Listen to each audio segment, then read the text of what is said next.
السلام علیکم دوستو، آج میں آپ کو G7 یسکاوا انورٹر کے بارے میں بتاؤں گا کہ G7 یسکاوا انورٹر کو ملٹی میٹر کے ساتھ کس طرح ٹیسٹ کرتے ہیں۔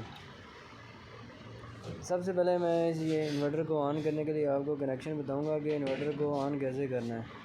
تو سب سے پہلے ہم اس کو 220 یہ 200 وولٹ کا انورٹر ہے G7، تو ہم اسے 220 وولٹیج دیں گے اور یہ کنیکشن دے کے جہاں میں کر رہا ہوں آپ نے بھی یہیں پہ کرنے ہیں 200 وولٹ کے کنیکشن۔ یہاں پہ 3 فیز کے کنیکشن ہوتے ہیں لیکن وہ بھی 200 وولٹیج ایسی ہوتے ہیں، تو ہم اسے سنگل فیز 220 وولٹ دیں گے کیونکہ یہ 200 وولٹ اے سی کا انورٹر ہے، تو اس لیے 220 وولٹ پر بھی آن ہو جائے گا۔ دیکھیں میں نے اب اس کو کنیکشن کر لیا، اب اس کو آن کر کے چیک کرتے ہیں۔ جیسے ہی میں نے سپلائی کو پلگ ان کیا یہ انورٹر آن ہو گیا۔ اب جیسے ہی آپ کو انورٹر آن ہوگا تو اس کو سب سے پہلے آپ نے اگر لیب میں لے گئے ہیں تو آپ نے اس کو فیکٹری ریسیٹ کرنا ہے، انیشلائز کر لیں۔ G7 میں ایک آپشن ہوتا ہے انیشلائز کرنے سے اس کے جو مینوفیکچر پیرامیٹر ہوتے ہیں وہ اس میں انسٹال ہو جاتے ہیں اور ڈیفالٹ جو ویلیوز ہوتی ہیں وہ آ جاتی ہیں۔ یہ دیکھیں، اسی طرح آپ نے ویڈیو کی طرف کورس سے دیکھیں، یہ دیکھیں 2 وائرز پہ میں نے اس کو انیشلائز کر دیا۔ اب انورٹر انیشلائز ہو گیا، اب اس کے جو مینوفیکچر پیرامیٹر ہیں وہ اس میں انسٹال ہو چکے ہیں۔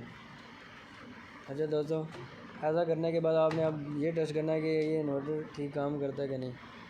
تو سب سے پہلے آپ نے پھر انورٹر کو چیک کرنے کے لیے اس کو لوکل ریموٹ پہ لے کے جانا ہے اور ایک ملٹی میٹر لینا ہے اور آؤٹ پٹ کے اوپر ملٹی میٹر کو لگا لینا ہے۔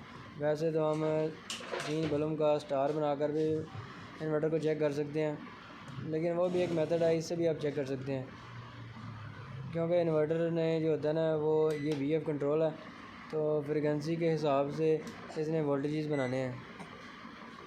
اب میں آؤٹ پٹ پر ایک انورٹر لگانے لگا ہوں، یہ دیکھیں آؤٹ پٹ پر میں ملٹی میٹر کنیکٹ کرنے لگا ہوں۔ پھر اس کے بعد اس کو رن کر کے چیک کریں گے کتنے وولٹیجز آتے ہیں، آئی آؤٹ پٹ دیتا بھی ہے کہ نہیں۔ بڑا ہی سمپل کام ہے۔ یہ دیکھیں لوکل ریموٹ میں نے آن کر دی ہے، اب میں فریکوینسی کو سیٹ کرنے لگا ہوں۔ میں نے 20 ہرٹز کر دی ہے فریکوینسی سیٹ۔ اب انورٹر کو میں نے رن کر دی ہے، یہ دیکھیں 73 وولٹیجز آ گئے ہیں 20 ہرٹز پہ۔ اس کی میکسیمم جو فریکوینسی ہے وہ 60 ہرٹز ہے کہ جیسے جیسے اس کی فریکوینسی بڑھاتے جائیں گے اس طرح اس کے آؤٹ پٹ کے وولٹیجز بڑھتے جائیں گے کیونکہ یہ VF کنٹرول ہے۔ یہ دیکھیں 135 وولٹیجز ہو گئے ہیں، یہ 50 کے اوپر دیکھیں 166 وولٹیجز ہو گئے ہیں۔ یہ بڑا آسان میتھڈ ہے اس کا G7 انورٹر کو ٹیسٹ کرنے کا۔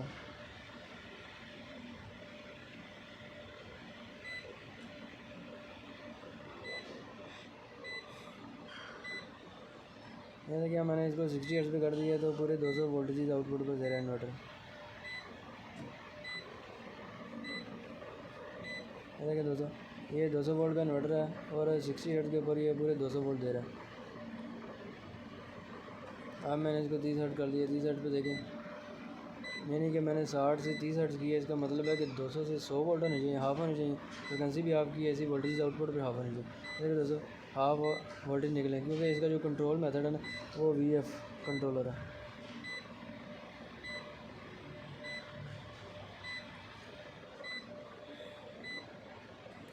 تو میں نے آپ کو بڑے آسان طریقے سے بتایا کہ G7 انورٹر کو آپ کس طرح گھر پہ ٹیسٹ کر سکتے ہیں یا لیب میں ٹیسٹ کر سکتے ہیں۔ اب میں آپ کو بتاؤں گا یہ کون سا کنٹرول میتھڈ ہے، کیونکہ یہ آپ کو میں نے بتایا نا کہ اس کی جو فریکوینسی ہے نا اس کا ڈائریکٹلی پروپورشن ہے وولٹیجز کے ساتھ۔ یہ دیکھیں یہ پروگرام میں گئے، یہ دیکھیں دوستو اس طرح آپ نے پیرامیٹر کو کرنا ہے۔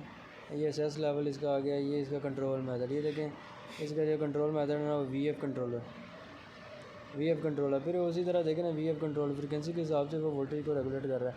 یہ نہیں کہ اگر میں نے اس کو 30 وولٹ کیے ہیں تو اس نے مجھے کتنے دیے ہیں 100 وولٹ ایسی، اگر میں نے فریکوینسی کو 60 ہرٹز کر دیا تو اس نے مجھے پورے 200 وولٹ ایسی دی ہیں۔ تو دوستو اس کنٹرول میتھڈ کی وجہ سے آپ کو یہ پتہ نہیں چل سکتا کہ آؤٹ پٹ پر موٹر چل رہی ہے کہ نہیں. بس اس میتھڈ میں یہ ہوتا ہے کہ یہ انورٹر جتنی آپ فریکوینسی دیں گے اس حساب سے وولٹیج نکالتے رہے گا. دوستوں میری اگر آپ کو ویڈیو اچھی لگی ہو تو اس کو لائک اور سبسکرائب ضرور کیجیے گا. آئندہ میں آپ کو مفید